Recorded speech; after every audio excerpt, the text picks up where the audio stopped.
Well, welcome back to session number 3. The antagonist is a protagonist. Nobody wakes up, looks in the bathroom mirror, and says, I believe I will be the villain today. People do terrible things. They can be selfish, cruel, violent, and cold. But inside their own heads, they usually have an explanation.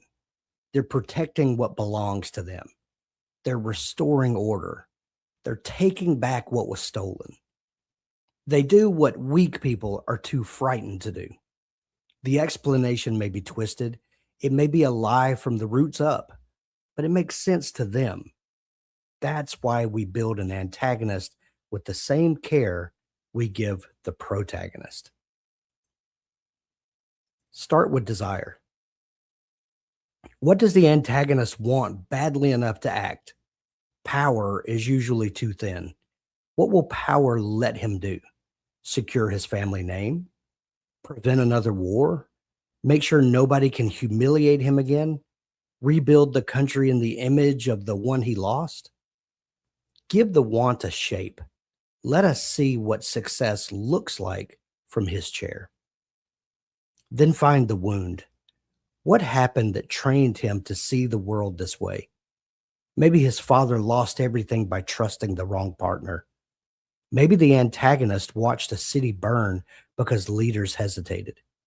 Maybe she was ignored until she learned that fear was the only language people answered. The wound does not excuse what the antagonist does. Explanation and absolution are not the same thing.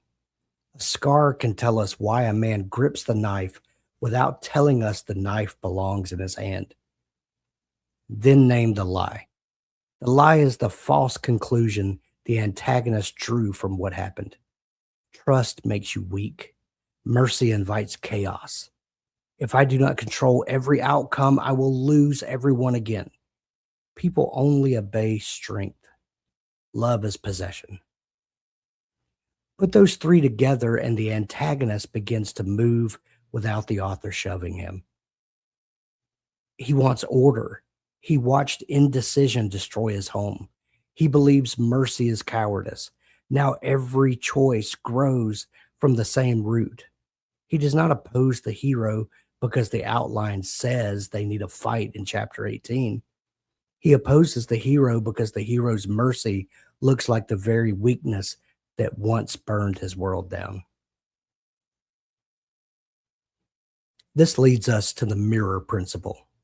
Strong heroes and strong antagonists often share a wound.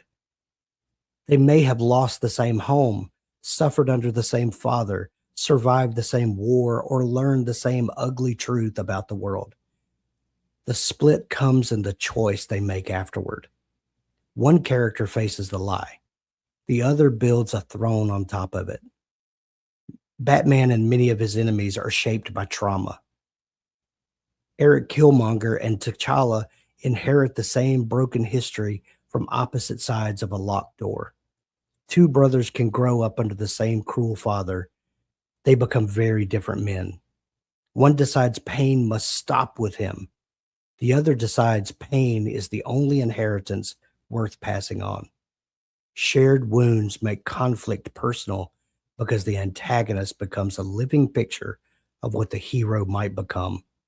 The hero is not merely fighting an enemy, he's fighting an answer. Here's a simple test you can use. Write one scene from the antagonist's point of view.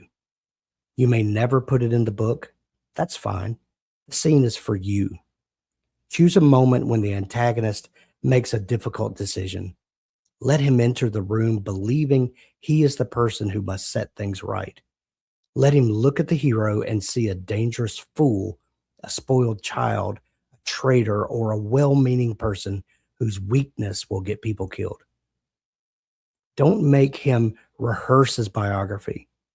Don't let him explain his entire wound in a speech. Put him under pressure and see what choice the engine produces.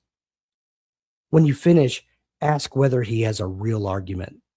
Not a correct argument, a real argument. Can an intelligent reader follow the path from wound to lie to action? Can the reader understand why the antagonist refuses to move? If his only thought is, I enjoy evil because evil is enjoyable, you still have cardboard. The exercise works for a hateable villain too. A real argument does not require sympathy. Dolores Umbridge has a logic. She values control, hierarchy, and institutional obedience. Her choices are hateful because she enjoys using that logic to hurt people who cannot safely answer her. Understanding the argument gives the villain weight. It does not ask the reader to forgive her. There's another benefit. Once the antagonist has his own desire, he stops waiting backstage for the hero to arrive. He makes plans. He pursues allies. He wins resources. He reacts to setbacks. The story begins to move from both sides. That's what we need. Your antagonist should not exist because your hero needs something to punch. He should be pursuing a future that makes the hero's future impossible. 2 desires, 1 piece of ground. Now we can build the collision.